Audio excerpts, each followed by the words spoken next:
10 del Código Penal establece que el loco de mente es inimputable y el Código de Procedimiento Penal desde el artículo 455 fija algunas normas para el tratamiento de estas personas durante el proceso judicial.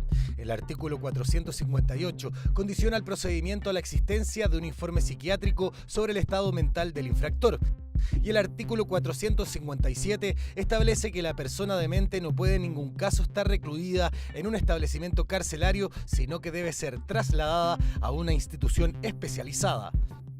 Si una persona es hallada inimputable pero un peligro para la sociedad y para sí mismo, es enviada al Hospital Psiquiátrico Philip Pinel de Putaendo o a algún otro recinto de la red de psiquiatría forense del Ministerio de Salud que cuente con vigilancia de gendarmería.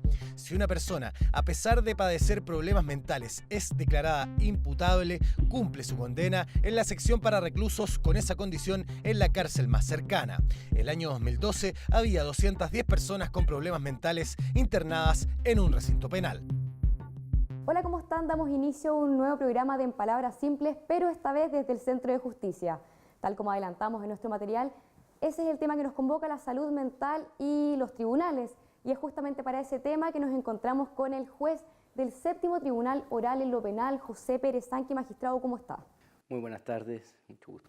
Hola magistrado, muy buenas tardes, muchas gracias por recibirnos el día de hoy acá en el Centro de Justicia. Bueno, siempre una alegría poder recibirlos a ustedes. Preguntarle directamente, ¿hay diferencias en un tribunal cuando llega un imputado que tiene problemas psíquicos o que tiene cierta afectación mental, a diferencia de una persona que está en todos sus sentidos normales?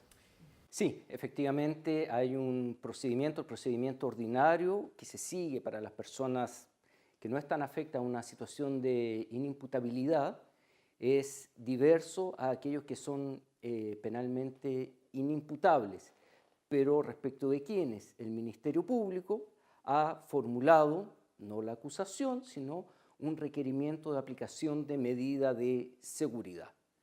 Básicamente las actuaciones, el procedimiento difiere en que, aparte, en primer lugar, el acusado, el requerido en este caso, puede o no estar presente en la audiencia de juicio oral.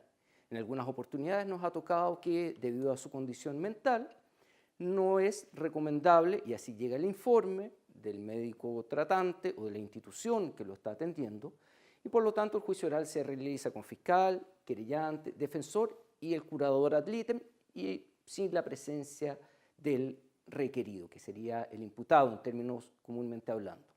Otra diferencia importante, por ejemplo, que la publicidad del juicio queda restringida únicamente a los intervinientes más directos. De hecho, el Código Procesal Penal ordena que la audiencia de estas personas, del requerimiento, al momento de conocer el requerimiento, sea realizada a puertas cerradas.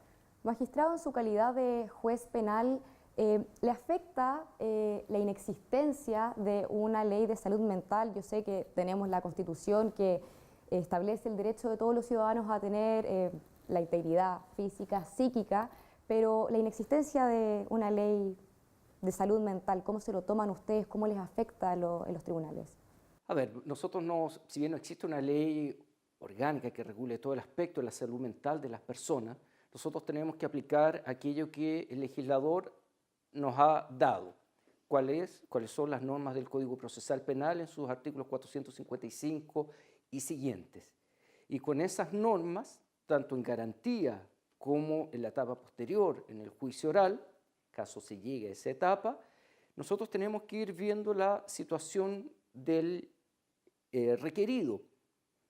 El Código Penal regula también esta situación en el caso, por ejemplo, del artículo 10, número 1, en relación al atenuante del artículo 11, número 1, cuando tiene una imputabilidad disminuida, que de conformidad también con el artículo 73 de dicho cuerpo sancionatorio, puede establecer ciertos beneficios o ciertas condiciones más favorables, por ejemplo, para la rebaja de condena, que para una persona normal que ha cometido ciertos tipos de delitos. Y también el recinto donde va a cumplir la condena. Es fundamental eso, porque hay norma expresa que un enajenado mental respecto de quien se ha acogido el requerimiento formulado, el requerimiento de seguridad formulado por el Ministerio Público, no puede ingresar a los establecimientos penales ordinarios.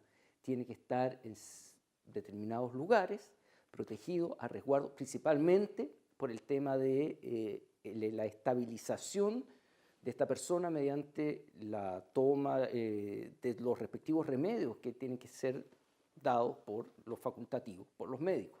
No pueden estar en cualquier lugar. Magistrado, ¿cómo un juez se cerciora de que una persona esté efectivamente afectada psicológicamente o haya estado en una enajenación mental al momento de cometer un delito y no sea simplemente una estrategia de defensa para quizás conseguir otros beneficios?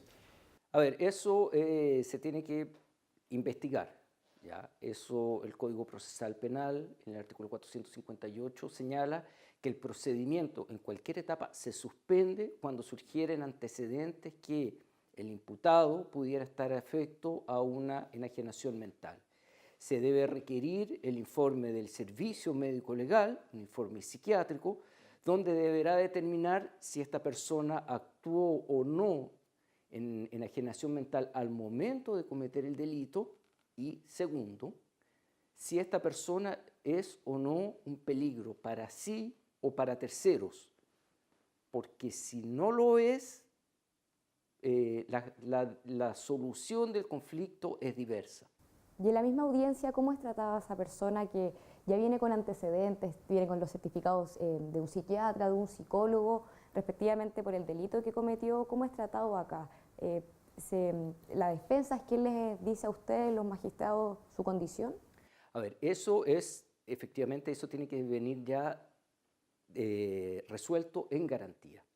En garantías donde generalmente, la mayoría de las veces, prácticamente el 99% de los casos, se discute esta situación, se aportan los antecedentes, como les decía, se suspende el procedimiento hasta que queda clarificada esta situación, si es o no imputable. A veces hay discordia, a veces el Ministerio Público tiene un informe del Servicio Médico Legal que señala que la persona simplemente está inventando un cuadro psicótico. Y en contraprestación la defensa tiene informes privados que dicen que no, que esta persona es completamente inimputable. Entonces el Ministerio Público, actuando con sus antecedentes, formula la acusación y se sigue adelante el juicio oral y ahí se deberá determinar si efectivamente esta persona era o no inimputable, pero ese es un tema ya de valoración de la prueba. Como les digo, en el 99% de los casos esa situación viene resuelta en garantía, donde se ha establecido esa condición que es necesaria para hacer el requerimiento de aplicación de medidas de seguridad, se designa el curador ad litem en garantía y después de eso entonces pasan todos los antecedentes al juicio oral. Depende de la gravedad del delito para ver si la persona recibe una sanción o una condena pese a tener un problema grave mental. Exactamente, eso es fundamental, porque uno de los requisitos para poder llegar a aplicar una medida de seguridad, acoger el requerimiento, en primer lugar, igual que para todos, el Ministerio Público tiene que acreditar la existencia de un delito. En segundo lugar, se tiene que acreditar la participación del acusado o del requerido en ese delito. A veces la persona termina absuelta, el requerido, porque no se pudo determinar la participación. En tercer lugar, si está solicitando un requerimiento de aplicación de medida de seguridad, tenemos que tener acreditado que esta persona es inimputable penalmente. Y en cuarto lugar viene lo que usted me preguntaba, que es efectivamente si es necesaria o no el requerimiento, caso sea un peligro para sí o para terceras personas. Y eso va dado también por el delito. No todo delito va a llegar a un juicio oral.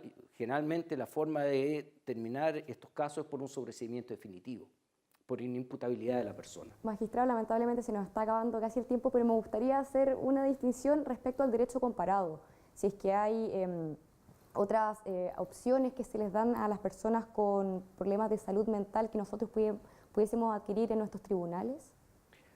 De derecho comparado en esa materia específica no hay algo concreto que pudiéramos aplicar. De hecho, al no tener una ley de salud mental integral que regule todo este aspecto de quien podría ser enajenado, estamos completamente a lo que el legislador nos ha dado en el Código Procesal Penal y nada más.